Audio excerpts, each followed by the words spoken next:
Alright, welcome to Mr. Nelson's YouTube video. Alright, this is question number 1. Question number 1, we need to make sure that we write PEMDAS, or GEMDAS, however you want to think of it.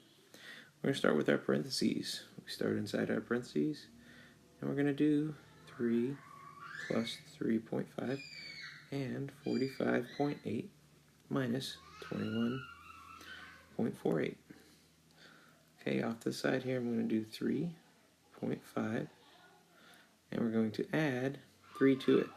Now, remember, 3 has a decimal on it at the end, and we're going to put a placeholder here. So now we've got 5 plus 0 is 5, 3 plus 3 is 6, so we get 6.5. So here we have 6.5. Alright, now we need to do 45.8 minus 21.48. So we've got 45.8, and we need to line up our decimal, 21.48. I'm going to put a placeholder here, okay,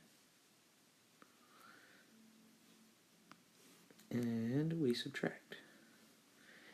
0 minus 8, I can't do, so I'm going to have to borrow. So that makes this a 7, and that a 10.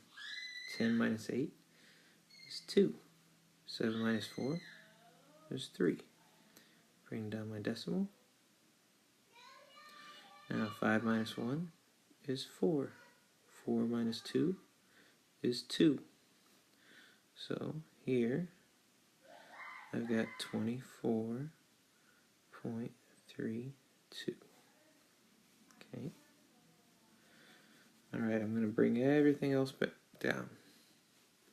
So we've got 250 minus 16.5.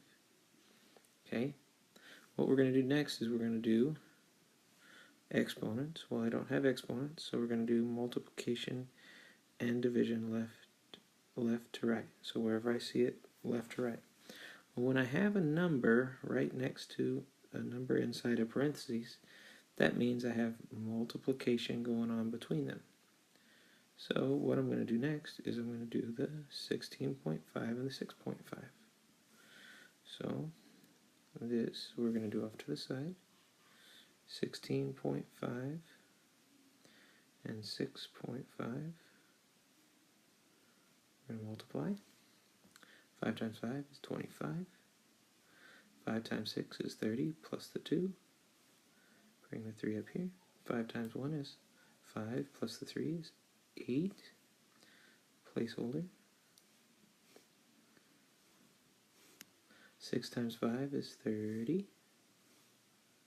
6 times 6 is 36 plus the 3 is 39. 6 times 1 is 6 plus the 3 is 9. We add that. We get 5, 2, 17, and 10. Gotta count my decimal places. I moved my decimal 2 times because I counted 2 decimal places. So I get 107.25. Alright. So now we have to bring down everything else. 250 minus 24.32. Next thing we have to do is work our addition subtraction left to right. Okay, so I'm going to start off with doing 250 and 107.25. So I've got 250. I'm subtracting 107.25. Notice I lined up my place values. I need to make sure I put a decimal at the end of 250 and add 2 zeros, placeholders. Okay. I subtract. I can't do 0 minus 5, so I'm going to come way over here to that 5. It's going to make that a 4. That'd make that a 10, but I need to borrow still. That'd make that a 10, but I need to borrow still. That'd make that a 10. So now we've got 10 minus 5 is 5. 9 minus 2 is 7. 9 minus 7 is 2. 4 minus 0 is 4. 2 minus 1 is 1. 142.75, or 75 hundredths, minus 24.32, or 24 and 32 hundredths. Now all I have left is my subtraction. So I do that. I do 142.75 minus 24.32. 142.75 minus 24.32. Subtract 5 minus 2, 3. 7 minus 3, 4. 2 minus 4, can't do. Borrow. 3 makes that 12. 12 minus 4, 8. 3 minus 2, 1. 1 minus nothing, 1. That would be a 118.43. And that would be your answer. Alright, next question. We've got, what is the prime factorization of 180? What times what equals 180? You can do this lots of different ways. The way I do it is I did 10 times 18. If I do 10 times 18, that equals 180. You could have done 2 and 90. You could have done whatever you wanted as long as it equals 180 when I multiply it out. A nice way to do it is to divide 180 by what you think goes into it. If I divide 10 into that, you can see how I got 10 and 18. Okay? Zeroes out. Alright. So we've got 10 and 18 here. Most common one is going to be 2's, right? Then I've got to factor those two because they're not prime numbers. 5 times 2 and 9 times 2. I know 5 is prime because the only factors I have is 1 times 5, give me 5. That's it. I know 2 is prime because 2 times 1 is the only way I can get 2. And then I know 2 is prime. Now 9, I know that we can do 9 times 1 or 3 times 3. I know 3 is prime because 3 times 1 is the only way I can get 3. Okay? So it ends up being 2 times 2 times 3 times 3 times 5.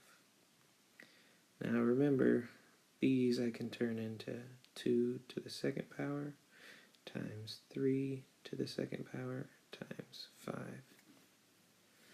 So either way you can see it. One is called standard form and one is exponential form. Alright, remember expressions.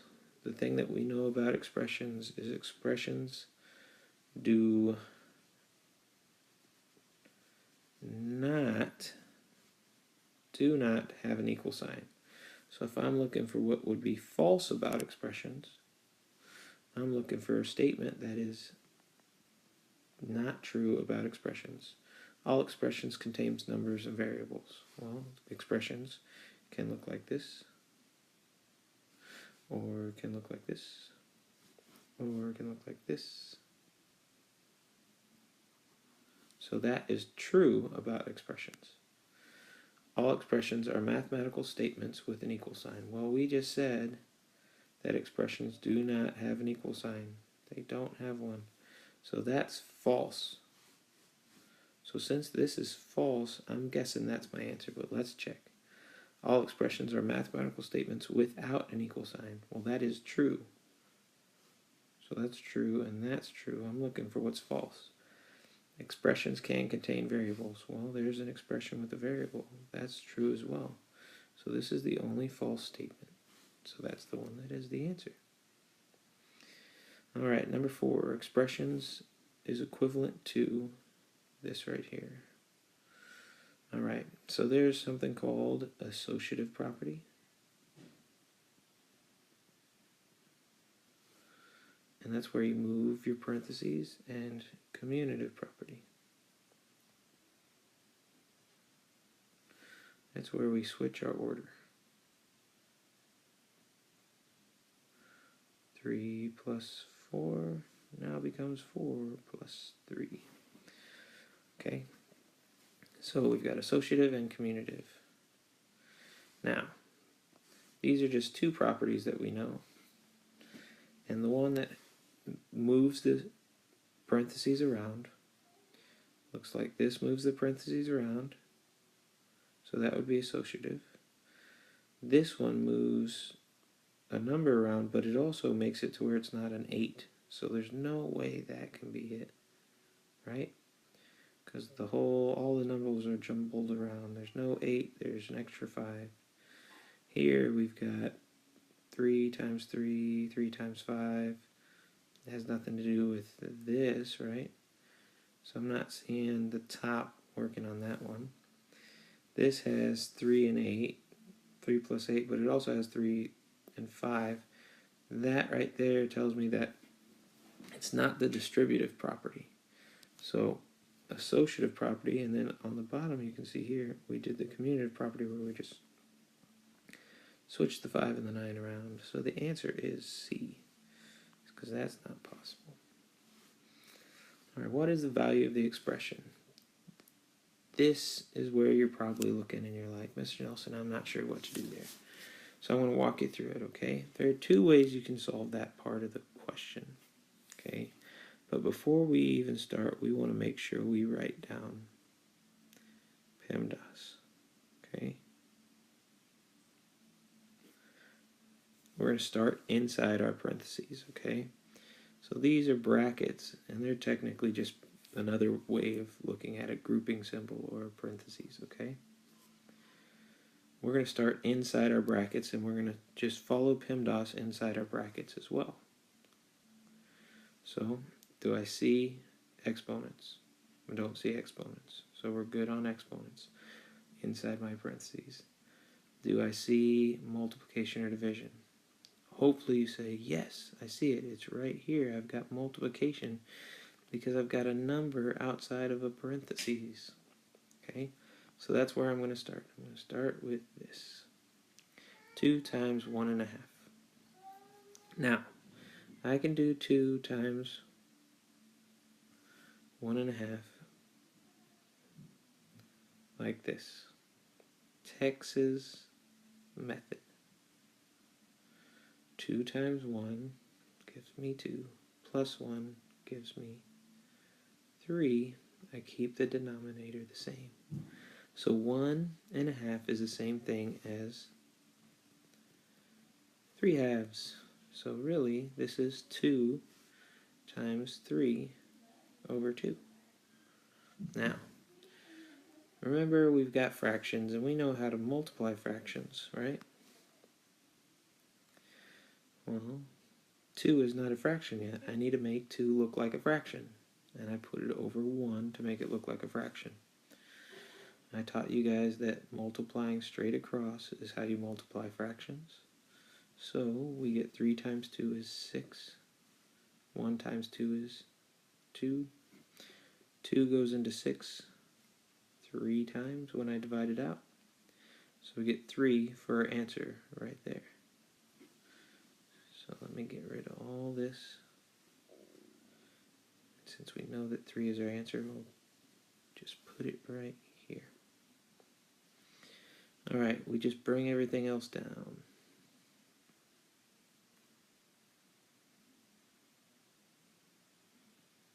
I kind of changed my brackets to look like parentheses, okay? And that's fine. Alright, so now we've got parentheses to do still, okay? Now, these are not the same sign. We've got a negative and a positive. Same sign, add and keep. Different signs, subtract. So I come over here, I do 4 minus 3, which is 1. So I know that my answer is going to be 1. Keep the sign of the bigger number. Which one was bigger? Would 4 be bigger or 3? Well, 4 is bigger, so I'm going to keep that negative sign. So we're sitting at -1. We've got 2 squared plus -1 minus 12.2. Well, over to the side, we know we've got exponents to do. So we're going to do our exponents. 2 squared is 2 times 2, because that is the base, and then how many times you do it. So 2 times 2 is 4, plus -1 minus 12.2. So we did this part, we did this part.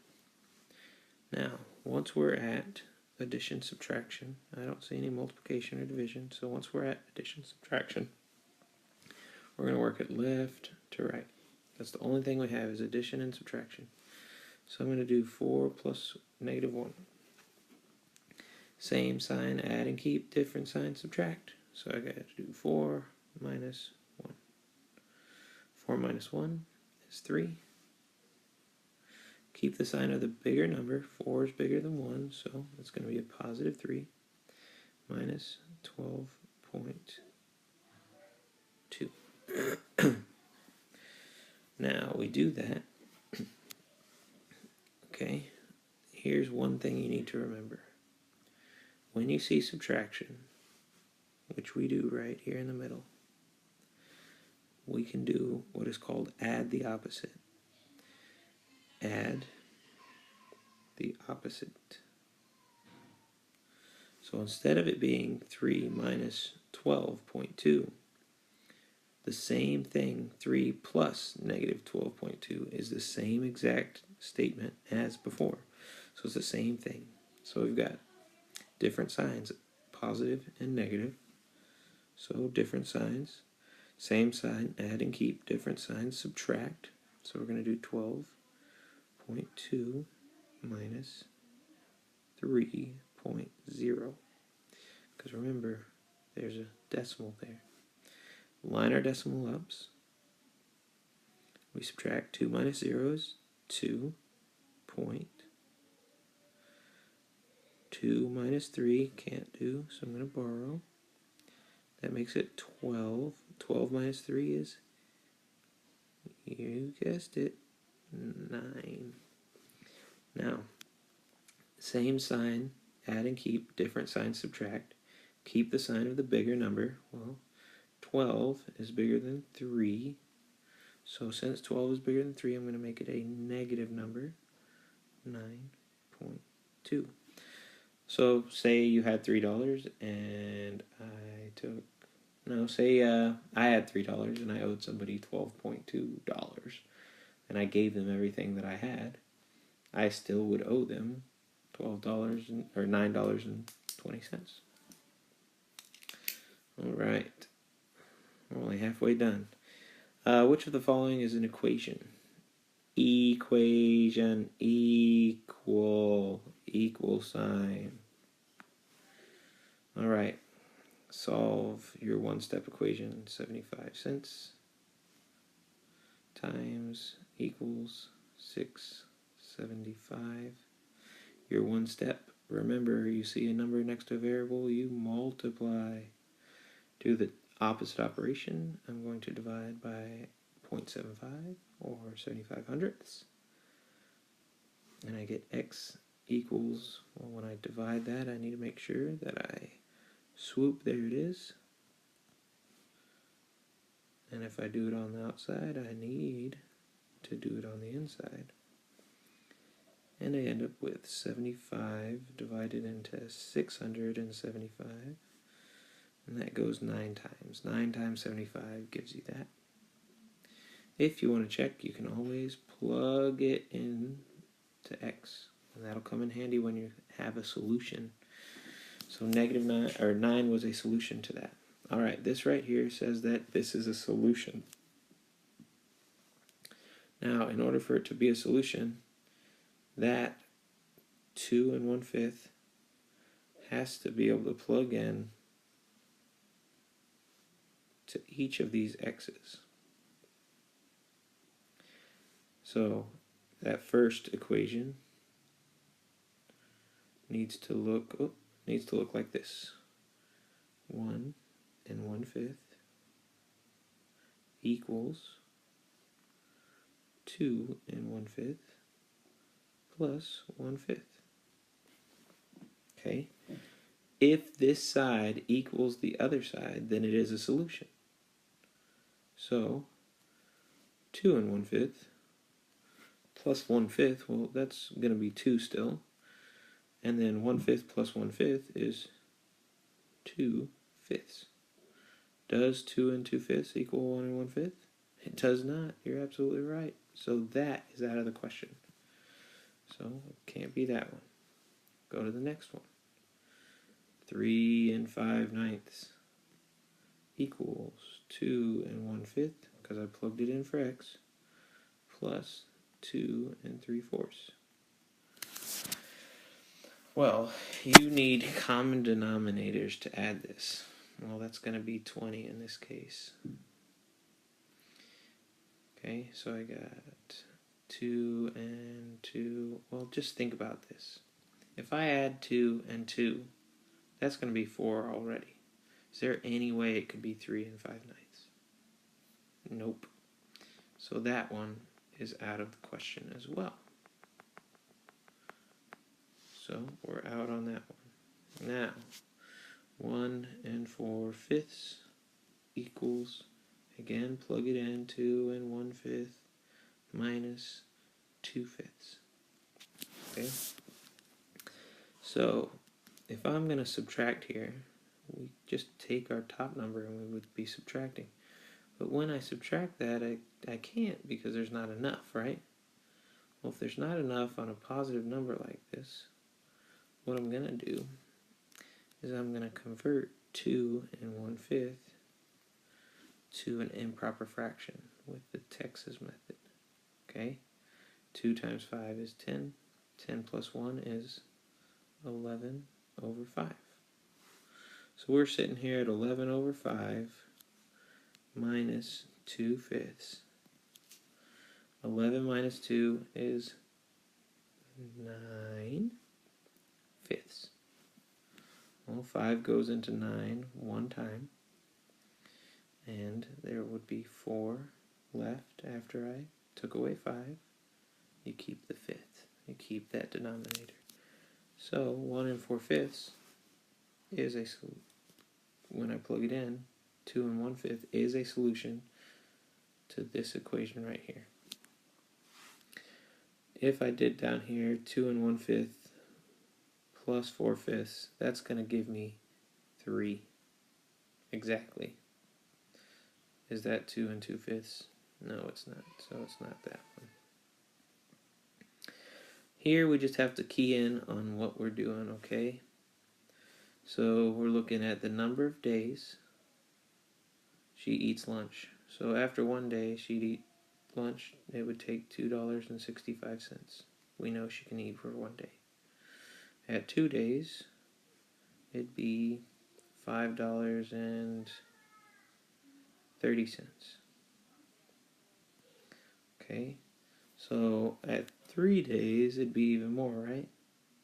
So what's going on each day?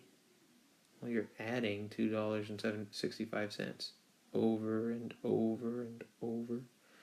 Well, remember what I said about repeated addition? Repeated addition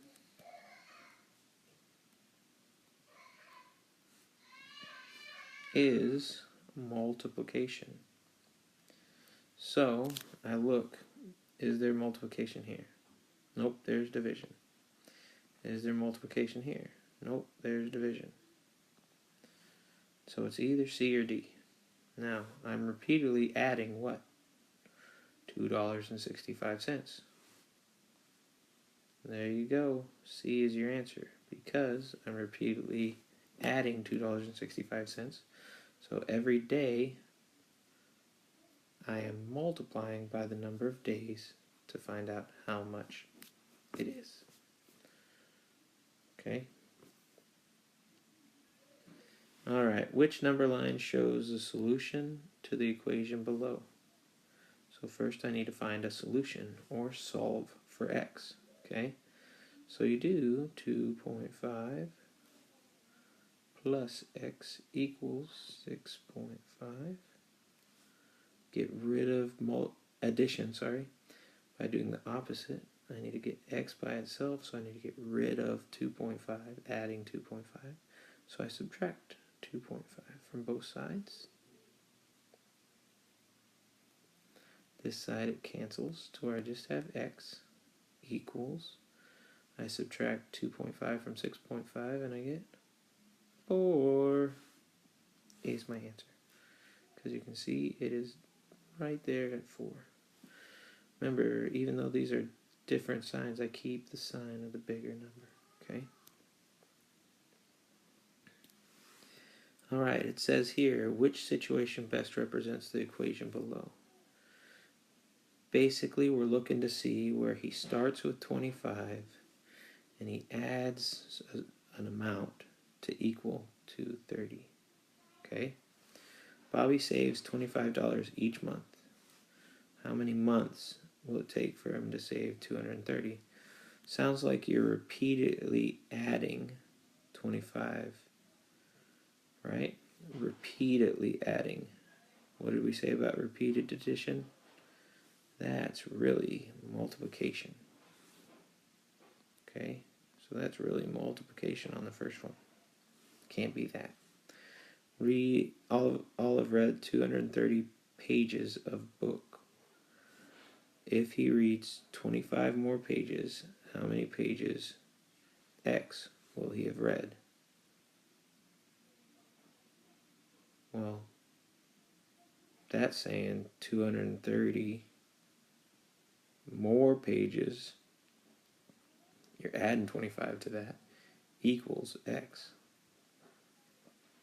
Well, that doesn't look like that, does it? That looks like different. Okay, so let's see here. Susan worked 25 minutes on Tuesday and 230 minutes on Friday. So 25 minutes and 230 minutes. How many minutes did she work in the 2 nights? Again, looks just like the last one, right? So it can't be these. I could see why you might think it's A, because it is adding, because it's repeatedly adding. But down here it says Caesar has 25 songs. So if I start with 25, how many more songs? Okay, more. How many? I don't know how many. If he wants to download a total of, typo, it should have been 230 there. I apologize. It's a typo on my part. I apologize. So it should have been D. So if you picked A, I can understand why, because of my typo here. So there are your answers and reasonings why for your 11 questions.